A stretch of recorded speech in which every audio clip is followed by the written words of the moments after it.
ఒకప్పుడు సెలబ్రిటీలను social media స్టార్లను అతలాకుతలం కింద మీద చేసిన ముచ్చట ఏదన్నా ఉందా అంటే అది బెట్టింగ్ యాప్ల ప్రమోషన్లు.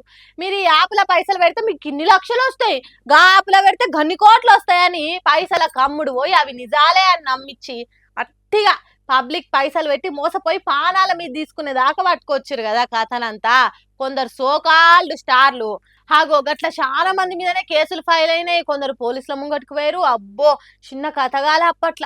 జర్రగా చల్లబడ్డ అనుకున్నామో లేదు, ఇలా దాని గురించే సిట్ ముందుకు పలువురు సెలబ్రిటీలు అని వచ్చాయి. ఇంకా సోషల్ మీడియా ముత్త ఊకుంటుందా, అలా ప్రమోషన్లు చేసిన వీడియోలు, ఇది వరకు విచారణకు అయిన వార్తలు అన్ని జోడించి గిరికలు తిప్పుతురు.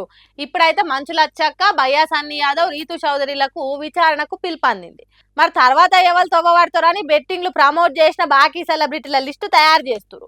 ఈడ ఎవరని తప్పంటని చెప్పుండ్రి, పైసలు తీసుకొని వీళ్ళు ప్రమోట్ చేసారు. గదే పైసల కోసం జనాలు ఇన్వెస్ట్ చేసి మోసపోయారు. వీళ్ళని కాదు, ఫస్ట్ గా యాప్లు తయారు చేసిన వాళ్ళని దాన్నాలే పట్టుకొని షీ మంచిగున్న సమాజాన్ని పైసాశ చూసి సత్తనాశ చేస్తురని తిడుతుర్రు బెట్టింగ్ల గురించి తెలిసిన పెద్ద మనుషులు.